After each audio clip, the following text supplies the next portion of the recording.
algo me dicen, ¿eh? Oigan, ¿alguien quiere anotar ¿Alguien tiene teléfono ahorita? Todo. Bueno, a ver, uno solo que anote mi Todos. WhatsApp, por si se deja de escuchar, que me mande un WhatsApp. Capaz de que yo estoy hable y hable como burro y no hay conexión a internet y nadie está oyendo. A ver, ¿quién lo va a anotar? ¿Quién es el jefe de grupo? Díctalo. A ver, 55, 40, 47, 42, 70. A ver, alguien mándeme un WhatsApp. Es que yo estoy viendo también la pantalla completa, no los puedo, no sé por qué no los puedo ver a ustedes.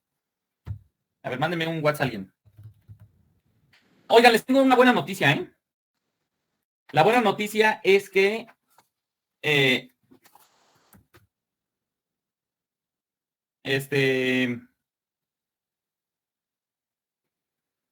ya me mandaron un mensaje. La buena noticia es que si ven las diapositivas con las que trabajamos, realmente pueden contestar gran parte del examen. Y lo poquito que puede hacer que no lo hayamos visto, ahorita lo vamos a ver. Bueno, entonces, a ver.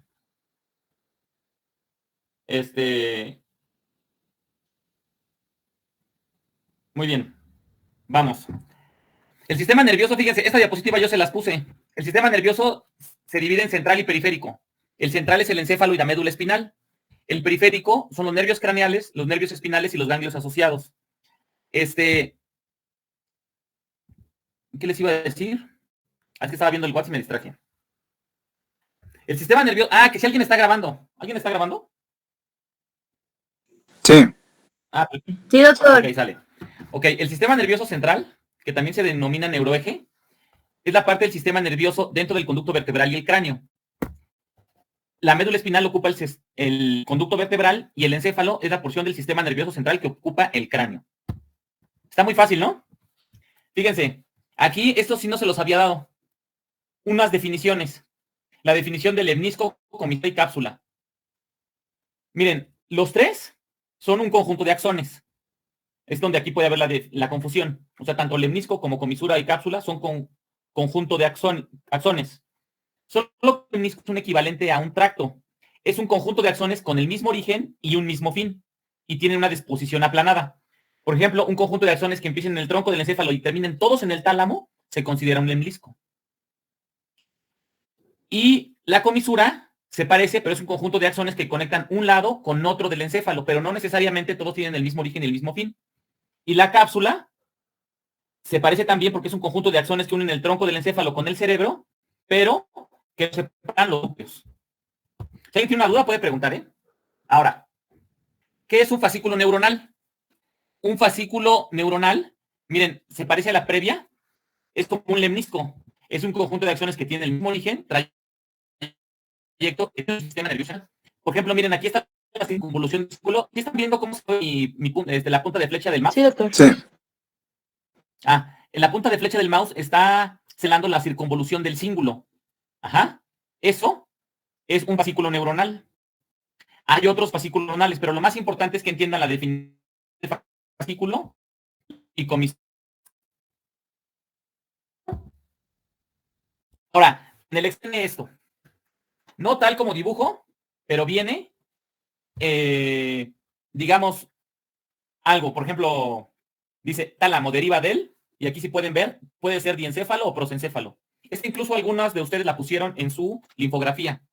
Entonces se tienen que saber cuáles son las cavidades primarias, que son prosencéfalo, mesencéfalo y rombencéfalo. ¿Cuáles son las vesículas secundarias, que son telencéfalo, diencéfalo, mesencéfalo, metencéfalo y mielencéfalos, que son las que están aquí en verde? ¿Y cuáles son los derivados de esas vesículas? O sea, por ejemplo, que del prosencéfalo se divide telencéfalo y diencéfalo, del mesencéfalo solo el mesencéfalo, y del rombencéfalo el metencéfalo y el mielencéfalo.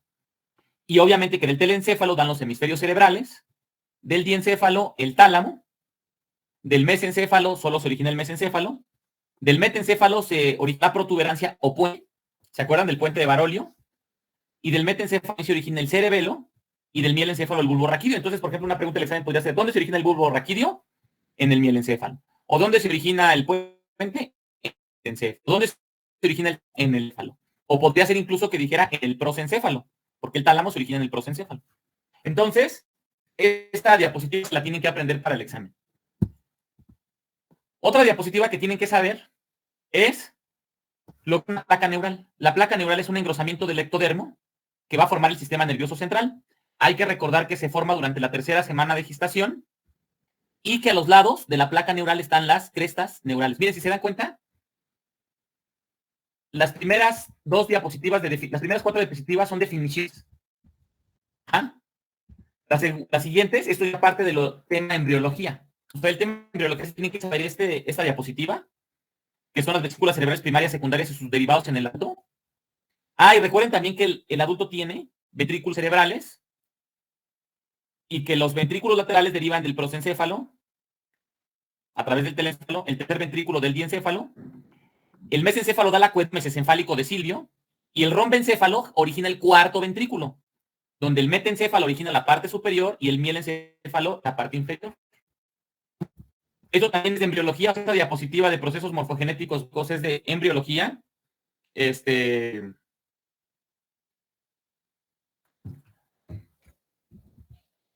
Y esta también es de procesos morfogenéticos básicos, o sea, de embriología, que habla del surco o canal neural, que es un hundimiento de la placa neural que va a formar el tubo neural.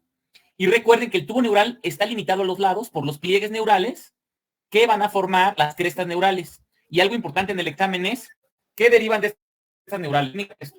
Originan los ganglios sensitivos de los nervios espinales, los ganglios sensitivos de los nervios craneales, las células de Schwann, del sistema nervioso periférico que van a formar mielina, el sistema nervioso autónomo, células de la médula suprarrenal, incluso los melanocitos de la piel. O sea, todos estos son los derivados de las crestas neurales. Eso es relevante, eso se lo tienen que saber para van a preguntar derivados de las crestas neurales. Ahora, esta diapositiva también es importante, se la tienen que saber. Miren, es también de embriología. Aquí se ve. Disculpe, ¿le puede regresar una antes? Ajá. Ya. Clarito, gracias. Le pueden tomar una foto con su cel o con su... De todos modos, estas se las voy a mandar. Si quieren, estas se las voy a mandar para que la tengan. Sí, por favor, no lo podría pasar. Ajá. Ahora, el tubo neural, ¿se acuerdan, no? Que es una estructura hueca que discurre a lo largo del eje longitudinal, rostro caudal embrionario. Miren, este es el rostro del embrión y este es su cola o la cauda, ¿sí? Y se encuentra bajo el ectodermo no neural que formará la piel y se da el cierre a los 28 días. ¿Qué pasa si no se cierra el tubo neural adecuadamente? Espina bífida. Espina bífida y hacia arriba puede dar una cosa que se llama anencefalia, o sea que las personas nazcan sin cerebro. O sea, sí con cabeza, pero adentro de la cabeza no hay cerebro. Son defectos del cierre del tubo neural. Eso es en cuanto a embriología. Miren qué poquitas cosas se tienen que saber para el examen. Facilísimo. Esperen, que alguien me mandó un mensaje que dice, me voy a salir tantito porque dice que hay alguien queriendo ingresar. Y no los dejo. Galindo. Ya lo dejamos entrar. Ok. Ahora. Galindo es del grupo, ¿no? Sí, cómo no. ¿Ya está Galindo aquí? No, Galindo, repórtese, Galindo. Bueno. No está, pero aquí está lo mío. Oiga, no me deja de... Bueno. A ver, Galindo, ahorita les voy a mandar la presentación, ¿eh? Tienes que aprender los derivados de las crestas neurales. Y esta diapositiva de las vesículas cerebrales primarias, secundarias y los derivados. Y las definiciones, que es un fascículo, que es un lemnisco, que es una comisura y que es una cápsula. ¿Ah? Y bueno, esto está muy fácil, esto tiene unos detalles. Tabla. A ver, aquí está. Ahora, en neurohistología, ¿se acuerdan que una embriología de histología es que hay 3 tipos de neuronas, unipolares, bipolares y multipolares, morfológicamente, y que hay neuronas de axón largo, que son tipo Golgi 1, y neuronas de axón corto, Golgi tipo 2. Miren, esta sería una tipo Golgi 1, y esta pues sería Golgi tipo en el axón cortito. Ahora, las neuronas, ejemplo, neuronas unipolares, bipolares, multipolares. Por ejemplo, tenemos neuronas unipolares, largo, son largo tipo 1, y bien pseudo unipolares en la célula espinal. También la célula viral de la corteza cerebral o células de Purkinje son de tipo 1, y también neuronas pseudo unipolares o unipolares, si las vemos unipolares. Pseudo unipolar y unipolar es mismo, la única pseudo unipolar pareciera que tiene dos, en realidad es uno solo que se pasa. Bipolar, pues no, realmente pareciera solo que tiene uno. Y las neuronas bipolares, miren cómo pareciera que tienen un solo axón. Todas las neuronas tienen un solo axón, pero la neurona bipolar, sus dendritas, primero salen en una sola como dendrita que se va ramificando, por eso se llama bipolar, porque tiene dos prolongaciones. Neuronas clásicas bipolares están en la retina y en el oído, en los ganglios vestibular y coclear del oído. Ahora, ¿qué es un neuromielocito o célula de Schwann? O sea, la célula de Schwann es lo mismo que neuromielocito, es una célula del sistema nervioso periférico. Hay que recordar que derivan de la cresta neural. Y miren, rota alrededor de la formar la mielina, ¿sí? Y hay que recordar que solo neuromielocito es solo una célula de Schwann, cubre una célula nerviosa. Acuérdense, en dos células de Ranvi, delgado con dorsillo de naturaleza pidioglial o pía madre y que desciende hasta el coxis. Sí. Bueno, pues eso es muy importante para el examen, ¿sí? El filamento terminal, aquí está, el filum terminal, aquí está cómo se ve, cómo es en sí mismo pía madre, que después es recubierto por dura madre, ¿sí? Inicia a la altura de la vértebra S2, se rodea de una fina vaina de dura madre, aquí, y llega hasta el periósteo de la columna vertebral. Ok. Digo, de la vértebra coxígea. Sí.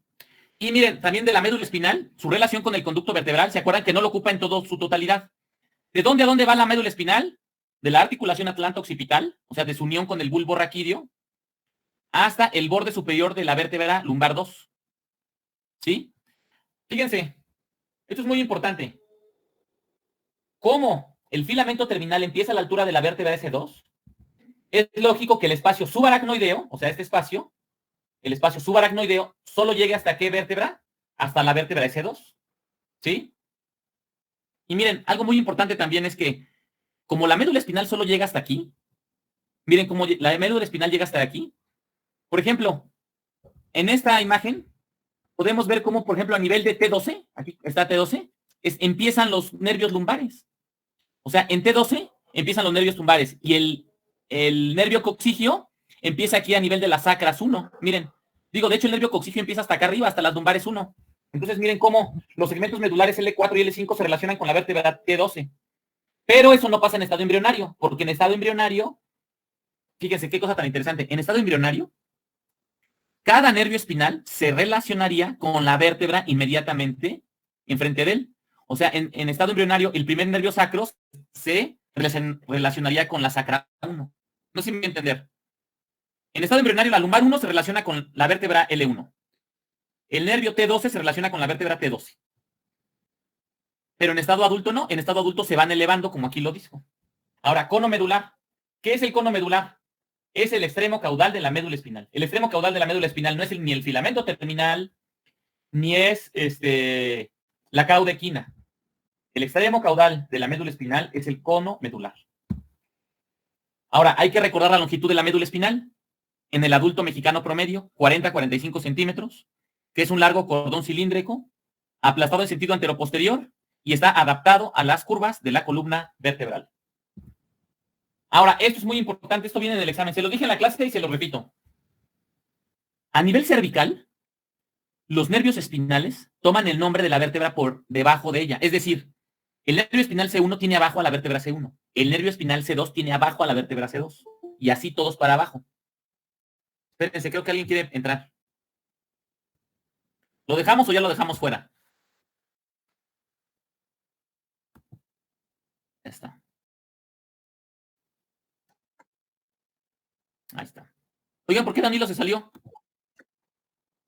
Le falla el internet. Ah, ok.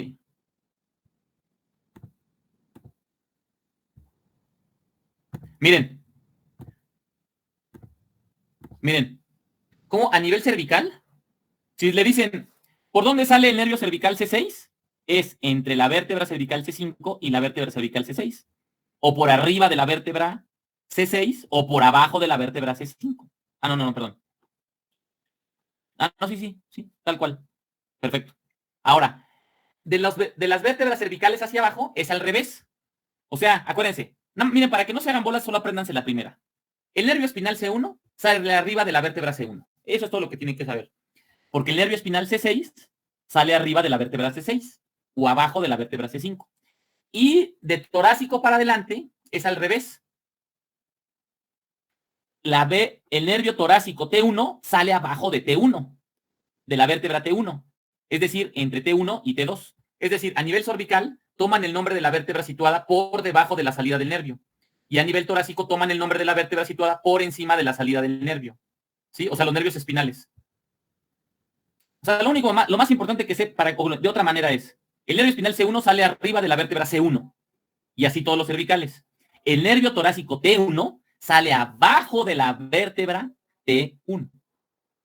C1 arriba de la vértebra C1. T1 abajo de la vértebra T1. Y así todos los C y todos de T hacia abajo. Ahora, ¿qué es espacio epidural? Miren, aquí está la médula espinal. Aquí está la médula espinal. Esta es una vértebra. Y aquí está el espacio epidural. Como pueden ver, el espacio epidural es un espacio real. No es un espacio virtual que contiene grasa y venas. Ya las ven aquí. Y es el sitio donde se funciona y aplica la anestesia regional epidural, la que le dan a la mayoría de las mujeres que tienen una cesárea. Ajá.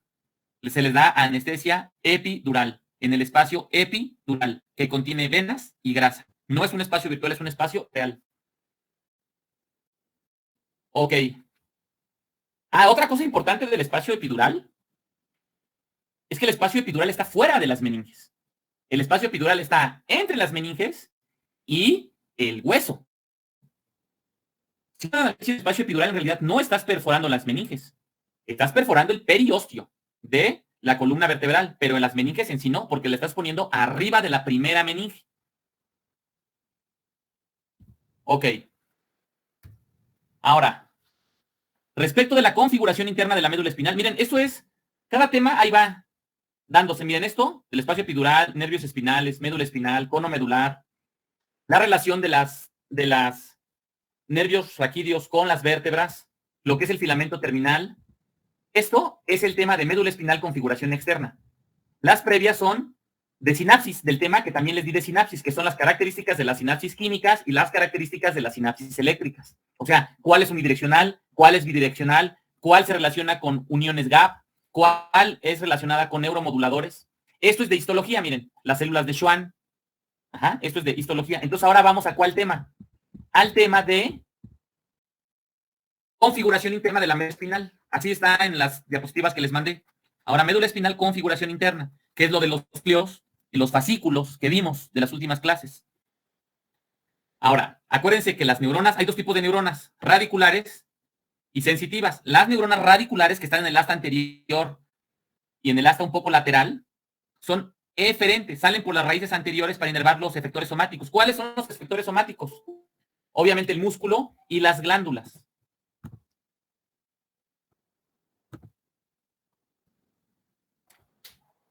Son el músculo y las glándulas. Oigan, ¿y por qué Amanda apenas se metió? ¿Estaba de guardia o qué? Bueno. Entonces.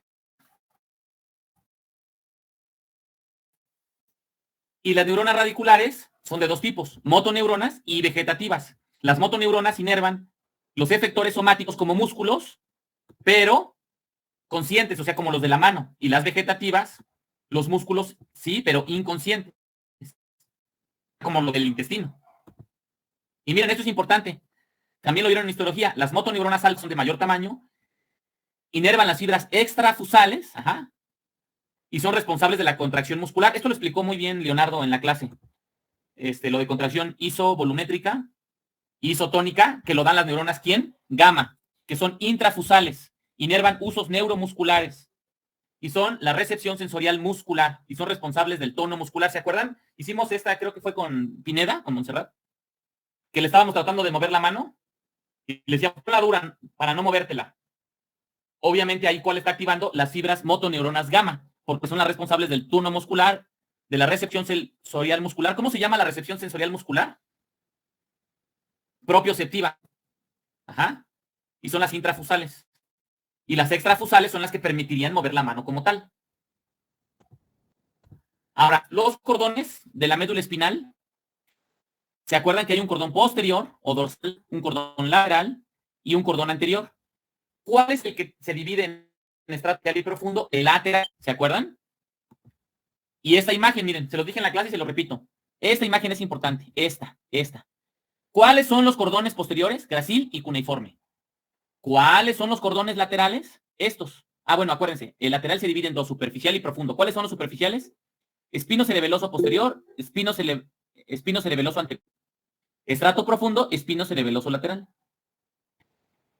Anterior, córtico espinal anterior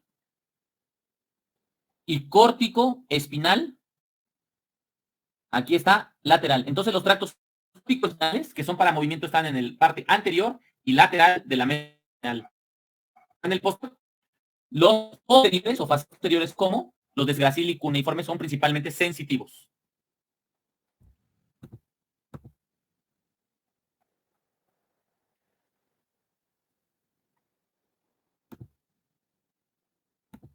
¿Ok?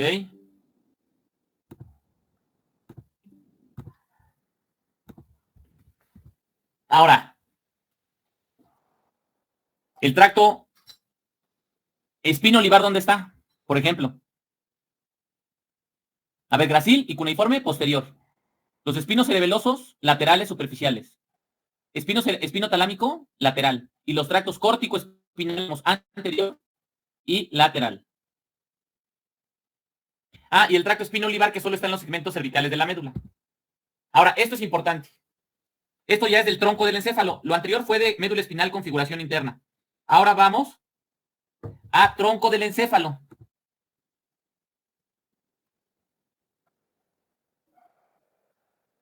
Miren, respecto del tronco del encéfalo se tienen que aprender el origen aparente de los pares craneales. Y aparte les doy un tip. Esta imagen va a venir en el examen en el apartado de imágenes. Miren, del tronco del encéfalo se tienen que aprender esto sobre el mesencéfalo. Lo que es la lámina cuadrigémina, por ejemplo, que es la parte más posterior del mesencéfalo. Está posterior a los pedúnculos cerebrales. ¿Sí? También que hay pedúnculos cerebelosos medio, superior, inferior. ¿Sí? Los superiores son los que unen el mesencéfalo con el cerebelo. Y el surco lateral mesencefálico, ¿qué es este? El surco lateral del mesencéfalo, que está entre los pedúnculos cerebrales y los pedúnculos cerebelosos. Estos son los cerebrales y estos son los cerebelosos, y este es el surco. ¿Sí? Entonces, esta diapositiva es importante. De esta diapositiva tiene una pregunta. Apréndanse lo que dice esta diapositiva. Ahora, de los nervios craneales, los que se tienen que aprender son el abducens. Fíjense ya que fácil se las estoy poniendo. El glosofaringio, miren, aquí está.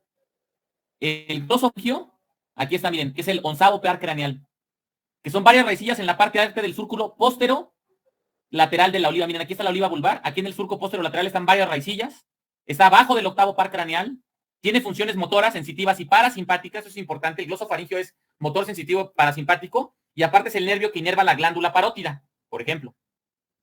El nervio vago también, hay que aprenderse dónde sale. Aquí está el vago, está aquí abajito, de hecho.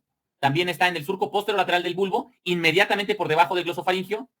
Tiene fibras superiores vagales o propiamente dicho, y fibras inferiores o vagales desplazadas, que son raíces también del nervio accesorio. ¿Se acuerdan que el nervio accesorio nace desde acá abajo? Bueno, también tiene fibras que se salen aquí del vago accesorio. O sea, el vago también da fibras que se unen al accesorio. ¿Se acuerdan que el accesorio es el único que sale del tronco del encéfalo, del bulbo raquídeo, pero también sale de la médula espinal? Pues también hay unas fibritas que vienen del vago.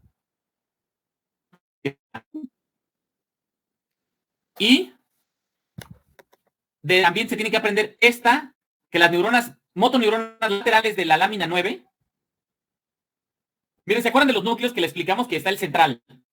Y luego los anteriores, anteromedial, anterolateral, posteromedial, posterolateral. Y se acuerdan que el anterolateral, brazo y muslo. Posterolateral, antebrazo y pierna. Y retroposterolateral, mano y pie. ¿Sí? Y núcleo central, inerva el diafragma. Y todos estos, miren, todo esto ¿En qué lámina están? ¿En qué lámina están los núcleos anteriores? Por lo tanto, motora de las astas anteriores de la médula espinal, todos están en la lámina 9 de Rexed. Oiga, ¿todavía se está viendo? Es que ya me dice que ya se va a cortar dentro de poco. Sí, todavía se ve. Bueno, se corta, ya me vuelvo a meter. Ahora, el tracto córtico espinal, estos tractos córtico espinales. Hay uno ventral, aquí está. Tracto córtico espinal, déjenme ver si aquí en esta imagen se ve.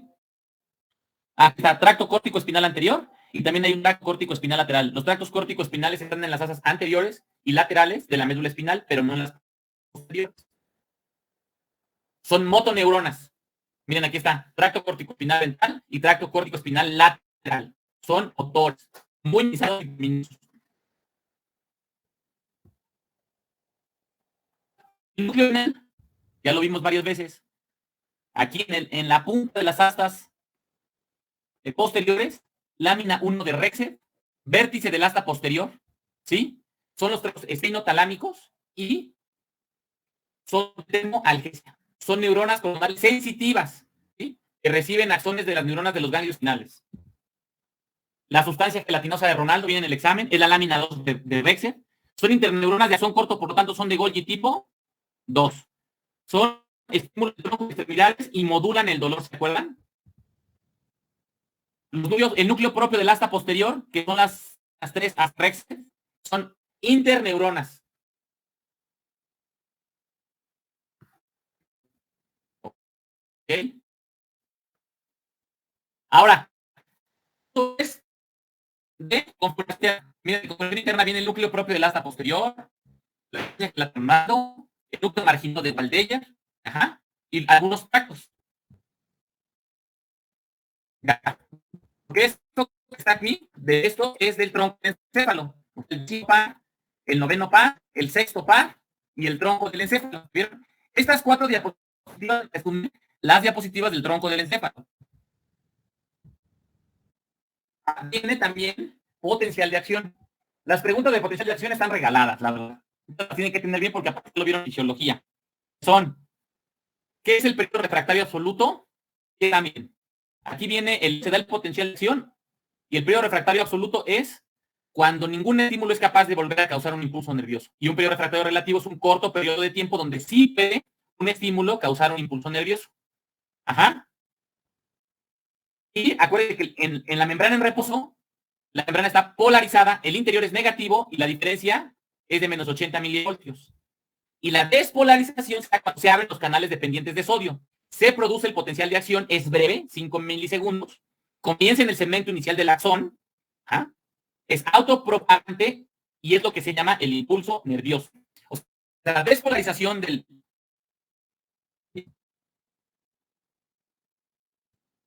Ok, entonces, termine. Bueno, es más, voy a darlo yo.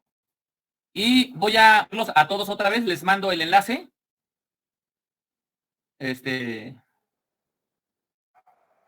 Oigan, la pobre Ana la vamos a admitir cuando cuando ya vamos a acabar. Y ahorita abro otra opción. Sale.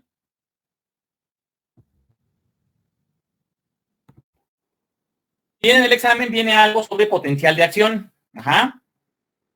Entonces hay que recordar que el potencial de acción tiene una despolarización donde se abren los canales dependientes de sodio, se produce el potencial de acción, es breve de 5 milisegundos, comienza en el segmento inicial del axón, es autopropagante y es lo que se llama en sí mismo el impulso nervioso.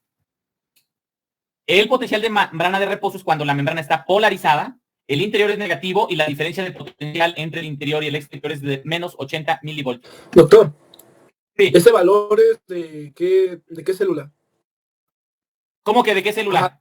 De las células neuronales en su mayoría. Este potencial de reposo, estamos hablando aquí de, ¿a usted te refieres a célula neuronal o cardíaca, sí? Sí. No, de célula neuronal, generalmente. Ok, gracias. Sí. Ahora,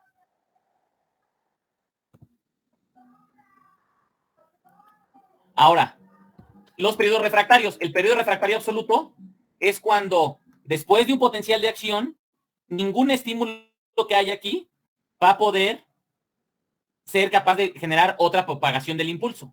Y el periodo refractario relativo es un corto tiempo, donde si hay un estímulo mayor a lo normal, sí puede causar un segundo impulso nervioso. Ahora, el sistema nervioso, recuerden que el sistema nervioso se divide, hay varias maneras de dividirlo. Uno es central y periférico. El central es el encéfalo y la médula espinal, y el periférico es los nervios periféricos y los pares craneales. Pero también se puede dividir en sistema nervioso autónomo, que es el que controla las acciones involuntarias, como es el que regula la frecuencia nerviosa, contracción de los vasos sanguíneos. Ahora aquí algo importante, ¿cuál es el principal regulador del sistema nervioso autónomo? El hipotálamo. El hipotálamo es la principal estructura responsable de regular el sistema nervioso autónomo. Ahora, otra cosa importante, una parte del sistema nervioso autónomo es el sistema nervioso entérico. Es una subdivisión del sistema nervioso autónomo que controla específicamente las acciones involuntarias, como aquí dice, pero ¿de qué? De el tubo digestivo, y va desde el esófago hasta prácticamente el ano. Entonces, este es el sistema nervioso entérico. Señaliza sobre el hambre y la saciedad y es una subdivisión del sistema nervioso autónomo. ¿Qué es el sistema nervioso autónomo? Es una división del sistema nervioso que controla las actividades involuntarias y que está regulado por el hipotálamo. Ahora, dentro de las divisiones del sistema nervioso autónomo, también hay una división sensitiva. Alguien diría, ok, si hay una división sensitiva, ¿qué me hace saber si es involuntario? Por ejemplo, también te hace saber cosas que no controlas tú mismo. Por ejemplo, la presión parcial de CO2 en la sangre. Cuando una persona tiene taquipnea, entre otras causas se debe a un aumento del CO2 en la sangre. Es para eliminar la taquipnea. Y esa propiocepción, sensación interna, las da la división sensitiva del sistema nervioso autónomo. El sistema nervioso autónomo también tiene una división simpática y una división parasimpática.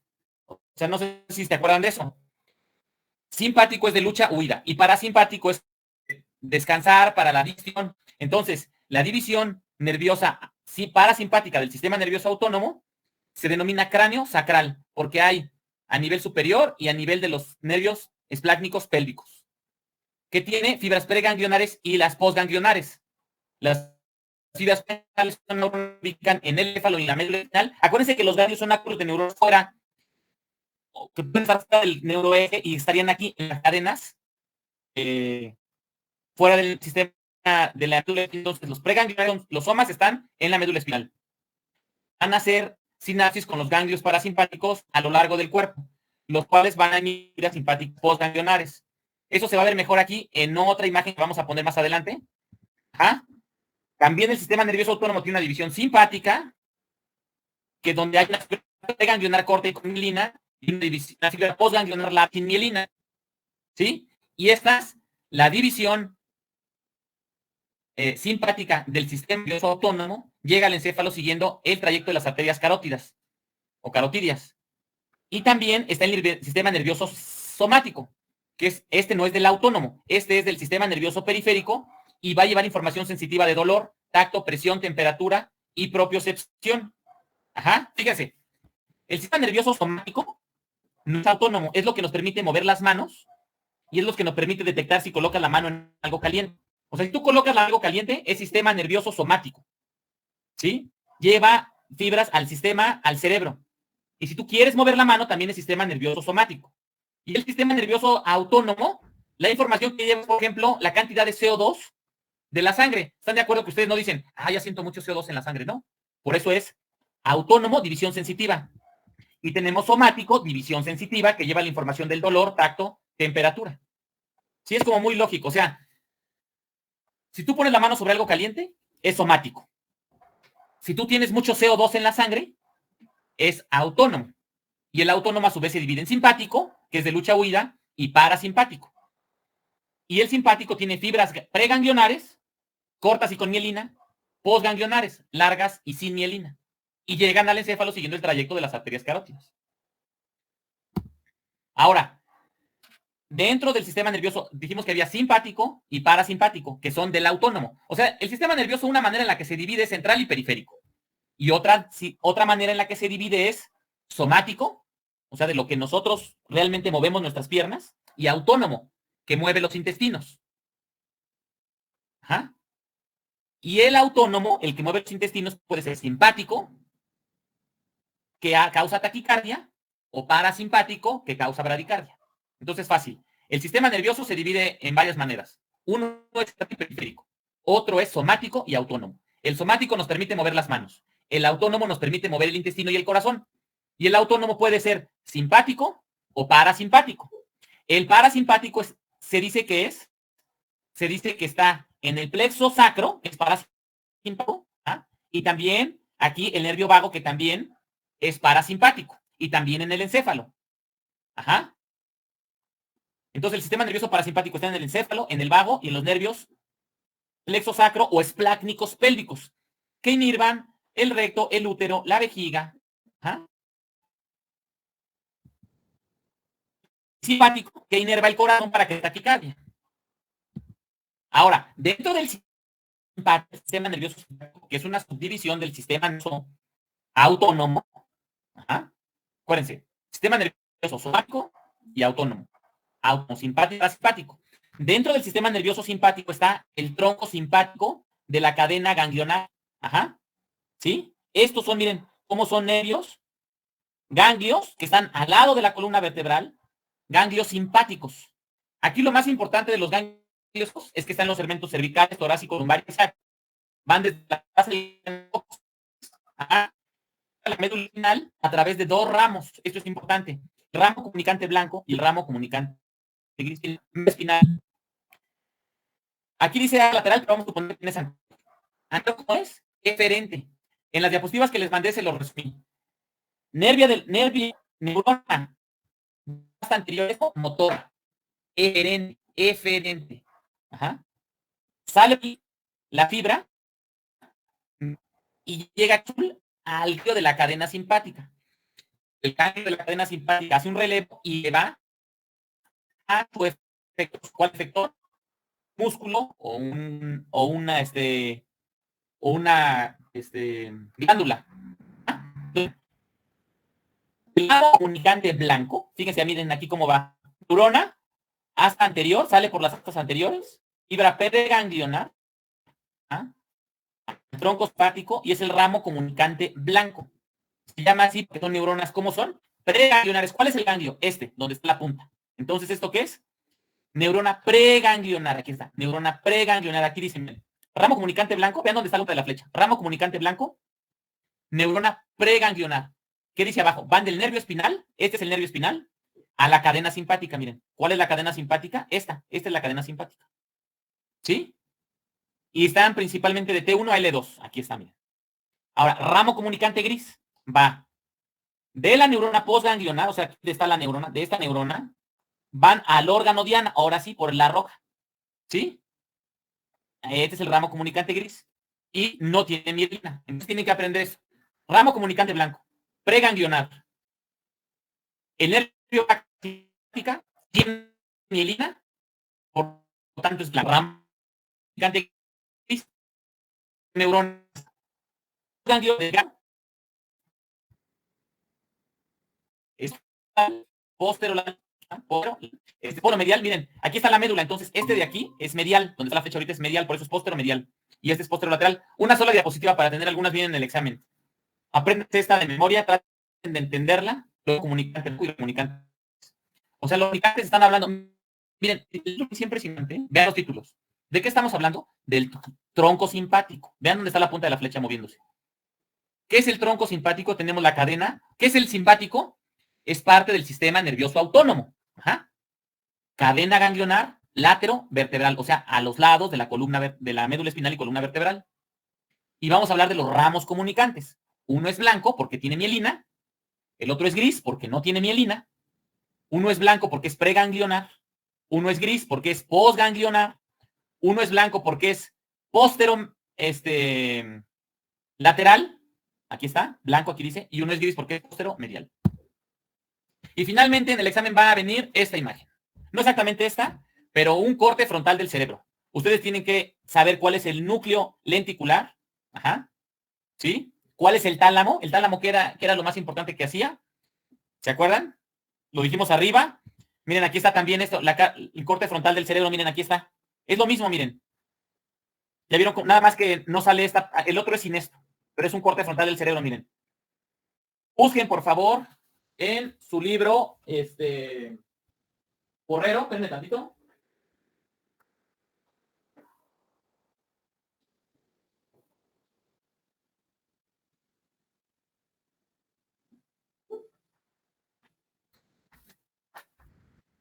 Busquen, por favor, en su libro El Porrero, la imagen de la página 57. Ahí está un corte, dice figura 7.3, visión anterior esquemática de un corte frontal del cerebro para mostrar su organización general. Y ahí viene igual tálamo, núcleo caudado, surco lateral. O sea, tienen que aprenderse estas estructuras. Aquí les puse otra imagen. No se asusten, es lo mismo. O sea, nada más hay que aprenderse cuáles son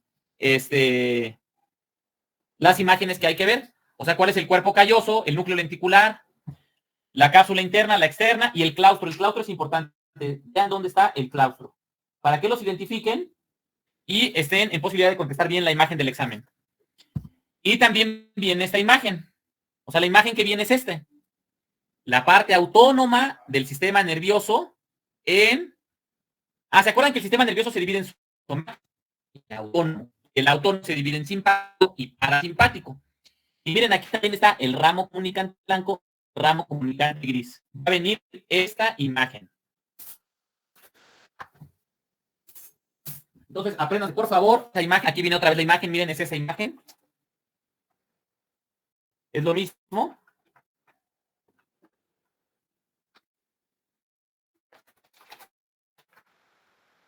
¿Sí? Que es el ramo comunicante gris, la cadena laterovertebral. ¿Qué es esta imagen que yo les puse aquí? Esta imagen va a venir. Se preguntan en el examen, ¿cuál es la raíz dorsal, la raíz ventral? ¿Cuál es el ganglio paravertebral? ¿Sí? O sea, esta imagen que está aquí, es la misma que está acá. Aquí está raíz posterior, raíz anterior, ¿sí? La fibra, la cadena del ganglio, tronco simpático, la misma que aquí dice, miren, ramo comunicante blanco, ramo comunicante. Aquí está. Es la misma que ramo gris, ramo blanco, ¿sí? Esto va a venir en el examen. Y también para esta imagen, la imagen del tronco de encéfalo señala, ¿sabe que lo vimos esto varias veces? ¿Cuáles son estos nervios? Acuérdense, el 3 sale aquí en el óculo motor, el 4 sale posterior, el trigémino sale aquí en el puente, ¿ya vieron? Que tiene una raíz sensitiva gruesa y una motora. El 6 es el abducens, que sale aquí arriba de las pirámides.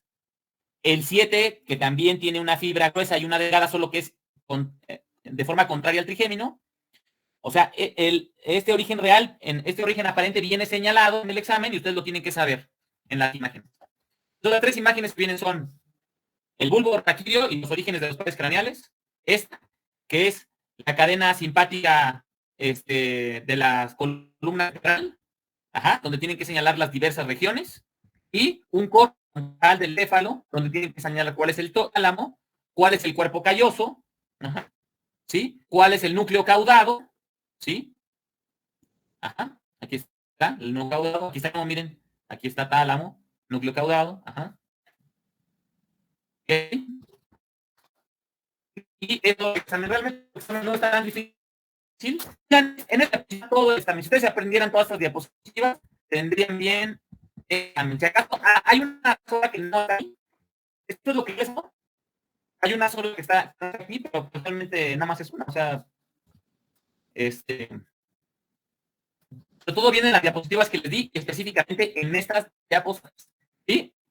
Revístenlas, se las voy a dar ahorita para que las chequen con calma, la diferencia entre sinapsis químicas y eléctricas. ¿Cuáles son más rápidas, son más lentas? Más rápidas. A las 2 milisegundos, las eléctricas son más rápidas. ¿Qué es una célula de Schwann? ¿De dónde derivan? Que derivan de la cresta neural, que son la mielina. ¿Dónde están las neuronas bipolares? Que ya dijimos que están en la retina y en el oído. ¿Cuál es la diferencia entre neuronas de tipo Golgi 1 y 2? Lo del tubo neural, cuando se sigue. También de dónde se derivan las células de Schwann y qué forman las crestas neurales. Y esta diapositiva también, ¿verdad? Esta, que ya se la deben de saber. Es un fascículo, que es un conjunto de acciones que tienen el mismo origen, trayecto y destino. una comisura y qué es una cápsula, y qué es el sistema, cómo se divide el sistema nervioso central. Entonces, eso es lo que tiene en su examen. Realmente está muy fácil, 40 preguntas muy sencillas. Bueno, más o menos sencillas. Pero que con estas diapositivas podría contestar 39 de las preguntas del examen. Hay una sola que no podrían contestar, que realmente viene en que habla de un dermatoma.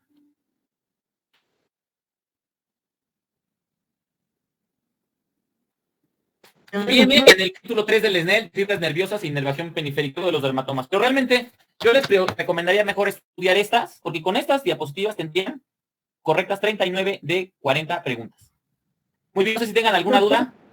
¿De esas diapositivas sacaría lo de los casos clínicos o Ajá, algún sí. que... Con estas diapositivas se contestan los casos clínicos. O sea, los casos clínicos están relacionados a estas diapositivas. Sí. ¿Y cómo qué sería de caso clínico? Ah, o sea, pues puede ser, o sea, los casos clínicos son relativos a las diapositivas. O sea, por ejemplo, puede decir,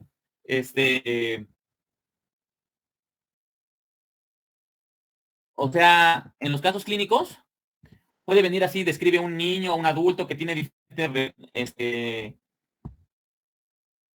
cuenta que la pregunta, a pesar de que es un caso clínico, es una pregunta más teórica. O sea, por ejemplo, describe un niño un montón de cosas y al final dice, por lo tanto, digamos, se sabe que las neuronas, que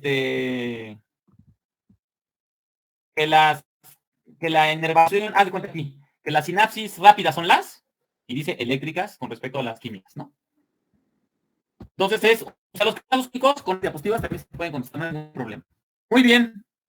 Bueno, no sé si tengan alguna duda, les voy a mandar a los correos que yo tengo, las diapositivas, y ya se las rolan entre ustedes. Se las voy a mandar a los que me han dado los correos. Y ya ahorita sigan estudiando esas diapositivas. ¿Vale? Nos vemos mañana. Sí, doctor, gracias. Gracias, doctor. Hasta luego.